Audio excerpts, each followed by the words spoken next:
أعوذ بالله من الشيطان الرجيم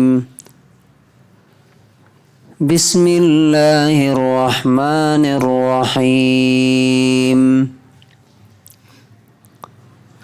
ولئن أتيت الذين أوتوا الكتاب بكل آية ما تبعوا قبلتك وما أنت بتابع قبلتهم وما بعضهم بتابع قبلة بعض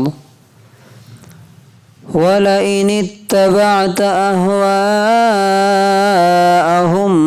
من بعد ما جاءك من العلم إنك إذا لمن الظالمين.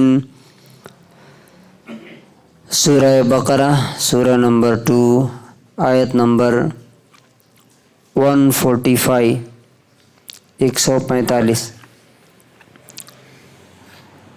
اور اگر آپ یہود و نصارہ جیوز اور کرسچنز کے پاس ہر نشانی ہر پروف لا کے رکھ دیں تو بھی وہ آپ کے قبلے کی طرف نہیں پھریں گے، آپ کے قبلے کو فالو نہیں کریں گے، اور نہ آپ ان کے قبلے کی اتباع کرنے والے ہیں، فالو کرنے والے ہیں، اور نہ وہ آپس میں ایک دوسرے کے قبلے کو ماننے والے ہیں، اتباع کرنے والے ہیں. اور اگر آپ نے علم آ جانے کے بعد ان کی خواہشات پر عمل کیا تو اس وقت آپ ظالموں میں ہو جائیں گے، مجرموں میں ہو جائیں گے.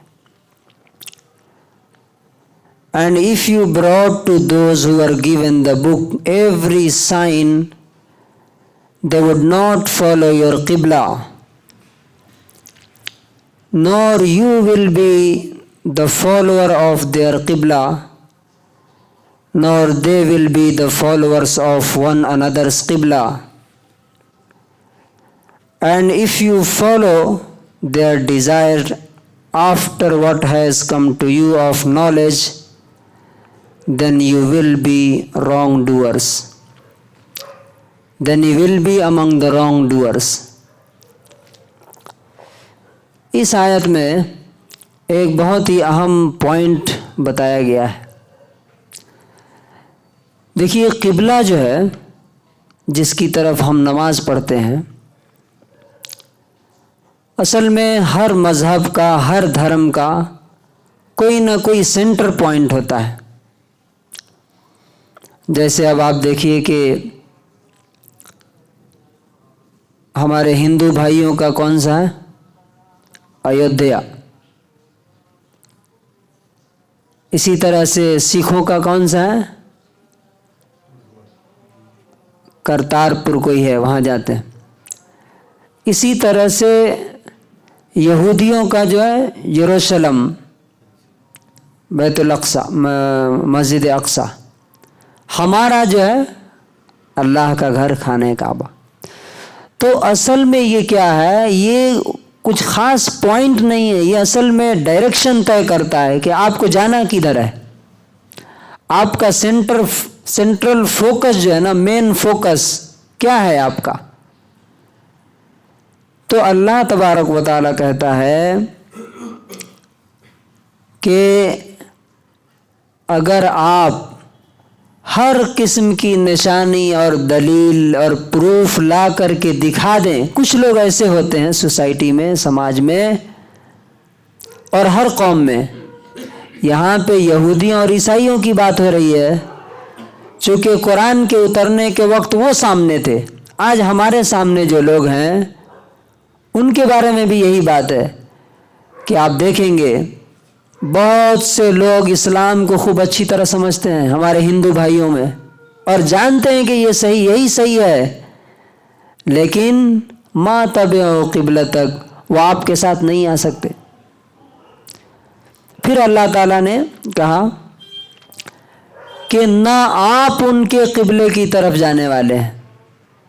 اس میں آرڈر ہے کہ اب دیکھیے، ایک بندہ، ایک غلام چاہے کتنا اوپر چلا جائے وہ غلام ہی رہتا ہے۔ اس سے پہلی والی آیت میں اللہ تعالیٰ نے کہا کہ چونکہ آپ کے چہرے کا بار بار آسمان کی طرف اٹھنا ہم دیکھتے ہیں، اس لیے ہم نے آپ کو مسجد حرام یعنی کعبے کی طرف آپ کو پھیر دیا۔ اتنا احترام آپ کی خواہش کا، لیکن اس کے باوجود یہاں پہ یہ کہا جا رہا ہے کہ آپ ان کے قبلے کی پیروی نہیں کرنا، نہیں فالو نہیں کر سکتے آپ، آرڈر ہے یہ، اس لیے کہ آپ ہمارے بندے ہیں۔ اچھا، اب دوسری ایک بات کہی جا رہی کہ دیکھو، یہ لوگ خود بھی اکٹھے نہیں ہو سکتے، جو تم کو چاہتے ہیں اپنی طرف موڑ دیں، یہ خود آپس میں ایک کیوں نہیں ہے؟ نہ ہندوز جیوز کے راستے پہ جا سکتے ہیں، نہ جیوز جو ہے کرسچنز کے راستے پہ جا سکتے ہیں، نہ سکھ ان کی پیروی کر سکتے ہیں۔ سب کا الگ الگ ڈیفرنٹ قبلہ ہے اور سب اس کی طرف جاتے ہیں۔ تو تم سے یہ جو چاہتے ہیں کہ تم ان کے قبلے کی طرف چلے جاؤ، تم کیوں جاؤ گے؟ جب وہ نہیں جا سکتے تو تمہیں بھی نہیں جانا۔ اب لاسٹ جو کنکلوزنگ بات ہے یہاں پہ وہ کیا ہے؟ یہ مین پوائنٹ ہے کہ دیکھیے، اگر آپ نے علم آ جانے کے بعد ان کی خواہشات کی پیروی کی، ان کے ڈیزائرز، ان کی چاہت، تو اِنَّكَ إِذًا لَّمِنَ الظَّالِمِينَ، اسی وقت آپ مجرم بن جائیں گے۔ ظالم جو ہے نا، اصل میں قرآن میں جو آتا ہے وہ کرمنل کے معنی میں آتا ہے۔ اس سے ہمیں کیا سبق ملتا ہے؟ ہمارے لیے کیا لیسن ہے اس میں؟ دیکھیے، بہت اہم پوائنٹ ہے یہ، جو انسان اس کو سمجھ لے گا نا، اس کی زندگی ایک تو ریلیکس ہو جائے گی اور کسی کا غلام نہیں بن سکتا وہ۔ اس دنیا کو اللہ تعالیٰ نے ایسا بنایا ہے اور انسانوں کو اس طرح سے ڈیفرنٹ مزاج دیا ہے، ہر شخص آپ کو اپنی طرف کھینچنا چاہتا ہے۔ بچے چاہتے ہیں کہ ہمارے باپ ہمارے طرح سے ہماری خواہش کا احترام کریں، ہماری چاہت مانیں، ہمارے ڈریمز پورے کریں۔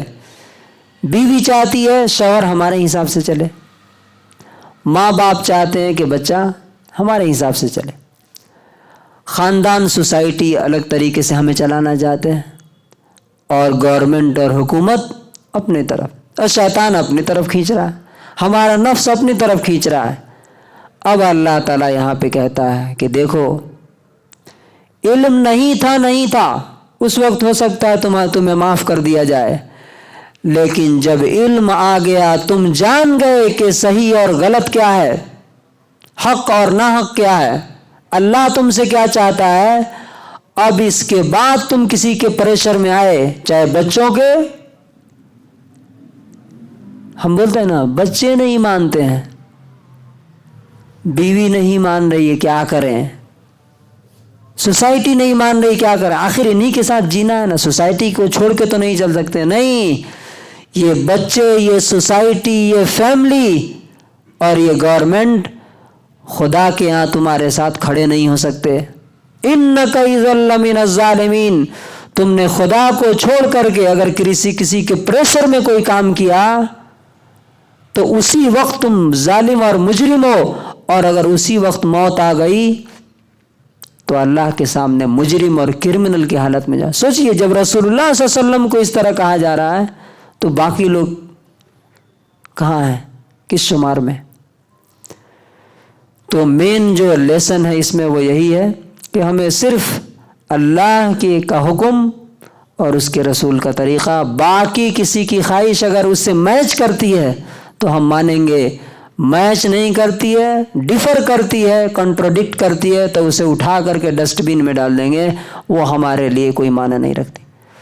اللہ تبارک و تعالی ہمیں اپنے حکم اور اپنی مرضی اور اپنی خواہش کے مطابق چلنے کی توفیق نصیب فرمائے۔